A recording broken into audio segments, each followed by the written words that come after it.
ఆంధ్రప్రదేశ్ శాలివాహన సంక్షేమ సంఘ చైర్మన్గా నియమితులైనటువంటి ఈశ్వర్ గారు మనతో ఉన్నారు. సార్, మొదటి నుంచి కూడా బీసీలకు పెద్దపీట వేయడంలో తెలుగుదేశం పార్టీ కానివ్వండి, చంద్రబాబు నాయుడు గారు కానివ్వండి ప్రధాన భూమిక పోషిస్తారు. గతంలో జగన్మోహన్ రెడ్డి గారు ఏదైతే మన బీసీ అని మన ఎస్సీ అని మాట్లాడారు తప్ప కేవలం చైర్మన్ పదవులు ఇవ్వడం తప్ప దానికి విధులు నిధులు లేని పరిస్థితి. ఇక ముందైనా అంటే ఈ కూటమి ప్రభుత్వం అధికారంలోకి వచ్చిన తర్వాత బీసీలకి తగు న్యాయం జరుగుతుంది అనుకుంటున్నారా? ఏంటి మీ అభిప్రాయం? మొదటి నుంచి కూడా తెలుగుదేశం పార్టీ బీసీల పార్టీ. ఆ జెండా ఎప్పుడు బీసీలకు అండని మొదటి నుంచి మనకి తెలుసు. అలాగే ఈ పార్టీ పుట్టిన దగ్గర నుంచి కూడా, అంటే కేవలం తెలుగుదేశం పార్టీ పుట్టిన దగ్గర నుంచి కూడా మనం గతంలో చూసుకుంటే, అంటే మన పూర్వీకుల దగ్గర నుంచి చూసుకుంటే కేవలం బీసీలు కులవృత్తులకే పరిమితం అయ్యి ఉండేవాళ్ళు. అంటే మా కమ్యూనిటీ కుమ్మరి వాళ్ళు కుండలు చేసుకోవటం, గౌడ వాళ్ళు కళ్ళు గీసుకోవటం, యాదవులు గొర్రెలు కాసుకోవటం, అలా కేవలం కులవృత్తికి సంబంధించిన వృత్తులు చేసుకుంటూ ఉండేవాళ్ళు. వాళ్ళకి రాజకీయాలు పెద్దగా తెలియదు కూడా. అసలు రాజకీయాల్లోకి రావాలన్న ఆలోచన కూడా లేని రోజుల్లో ఒక సర్పంచ్ అవ్వాలన్నా, ఒక గ్రామస్థాయి నాయకుడు అవ్వాలన్నా కూడా ఆలోచన లేని రోజుల్లో కేవలం తెలుగుదేశం పార్టీ, మరి వ్యవస్థాపకులు స్వర్గీయ నందమూరి తారక రామారావు గారు బీసీలకి కూడా ఆ రోజునే 33% రిజర్వేషన్ కల్పించారు. ప్రతి బీసీ కూడా గ్రామ స్థాయిలోంచి వాళ్ళ కులాలకు సంబంధించిన వృత్తుల్లోంచి రాజకీయాల్లోకి రావాలని చెప్పేసి మొట్టమొదటిసారిగా బీసీలకు 33% రిజర్వేషన్లు కల్పించి, ప్రతి గ్రామంలోనూ ప్రతి రాష్ట్రంలోనూ కొంత రిజర్వేషన్ కల్పించి రాజకీయాల్లో రావడానికి కారణకుడు నందమూరి తారక రామారావు గారు, వ్యవస్థాపకులు.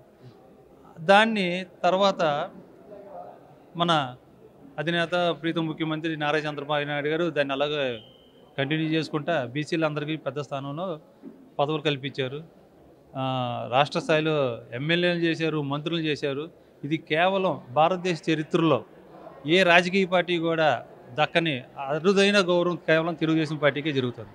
కుమ్మరి వృత్తులు అనే పార్టీకి సార్ చేతి వృత్తులు, వాళ్ళకి ఎన్నో ఆర్థిక ఇబ్బందులు ఉంటాయి, పనిముట్ల విషయంలో కానీ ఇవన్నీ కూడా ఈ రోజున కూటమి ప్రభుత్వం అధికారంలోకి వచ్చిన తర్వాత సంక్షేమ పథకాలకి అంటే వాళ్ళ సంక్షేమానికి ప్రత్యేకంగా నిధులు కేటాయించడం కానివ్వండి, మీ భవిష్యత్ కార్యాచరణ కానీ ఎలా ఉండబోతుంది? గతంలో చూసుకుంటే 2014-19లో చూసుకుంటే కార్పొరేషన్ అన్నిటి కూడా తెలుగుదేశం పార్టీ కొన్ని నిధులు ఇచ్చింది. కేవలం వృత్తిదారులకి కూడా ఆ వృత్తికి సంబంధించిన పనిముట్లన్నీ కూడా బీసీ కులాలందరికీ కూడా ఒక పెద్ద వేడుకలాగా చేసి మీ అందరికీ కూడా తెలుసు ఇచ్చింది. మరి గత ప్రభుత్వంలో చూసుకుంటే నిధులు లేవు, విధులు లేవు. కానీ కార్పొరేషన్కి వచ్చే నిధులు కూడా వాళ్ళు పథకాలకి డైవర్ట్ చేసేసి బీసీలే కేవలం బ్యాక్ బోర్డ్ క్యాస్ట్ కాదు, బ్యాక్ బోర్డ్ అని చెప్పేసి మరి జగన్మోహన్ రెడ్డి గారు అందరి దగ్గరికి వెళ్ళేసి ఆయన బీసీలే నాకు ప్రాణం, బీసీలే ఉన్నారు కానీ బీసీలకి వాళ్ళు ఏం చేయలే. అసలు నిధులు లేవు. కార్పొరేషన్ చైర్మన్లు వేశారు కానీ కార్పొరేషన్ చైర్మన్లకి కుర్చీలు కూడా లేని పరిస్థితి ఉంది. మా కమ్యూనిటీగా చూసుకుంటే అసలు మా కమ్యూనిటీ చైర్మన్ ఎవరైతే ఉన్నారో ఆయనకి అసలు కనీసం ఏం చేశారో కూడా తెలియదు. ఆయనకి అంటే నిధులు రాకపోతే ఆయన మాత్రం ఏం చేస్తారు? మరి సంక్షేమ పథకాలన్నీ కూడా మళ్ళా ప్రభుత్వం వచ్చిన తర్వాత ఈ కూటమి ప్రభుత్వంలో మళ్ళీ ఈ సంక్షేమ పథకాలన్నీ కూడా అమలులోకి వస్తాయి. మాకు మా అందరికీ కూడా, అంటే ఒక సామాన్య కార్యకర్త నుంచి నేను ఒక కార్పొరేషన్ చైర్మన్గా ఎదిగాను. అది కేవలం తెలుగుదేశం పార్టీ అధినాయకుడు చంద్రబాబు నాయుడు గారు, నారా లోకేష్ గారు, పవన్ కళ్యాణ్ గారు, నా రాజకీయ గురువు గద్దె రామ్మోహన్ రావు గారు, వీళ్ళందరూ ఆశీస్సులతోనే నేను ఇక్కడ దాకా వచ్చాను. మరి నాకు పదవి ఇచ్చి కేవలం 10 రోజులు అయింది కాబట్టి దాంట్లో ఉన్న ఇవన్నీ కూడా నేను తొందరలోనే వెళ్ళి నాకు ఇచ్చిన ఈ పదవికి బాధ్యత నేను గ్రామ స్థాయిలో వెళ్ళి నా కులానికి మా శాలివాహన సోదరులందరినీ కూడా సంప్రదించి వాళ్ళకి తగిన న్యాయం చేస్తానని తెలుపుతాను. చివరిగా సంవత్సర కాలం అయిపోయింది, దాదాపుగా సంక్షేమ పథకాలు కూడా ఇంప్లిమెంట్ చేశారు.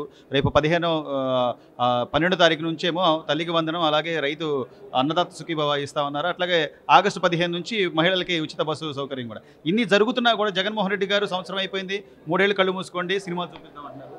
అయింది 11 నెలలే కదండి. పార్టీ వచ్చి 11 నెలలు అయింది. పార్టీ వచ్చి 11 నెలలు అయింది. ఏ సంక్షేమం కూడా ఎక్కడ ఆగల.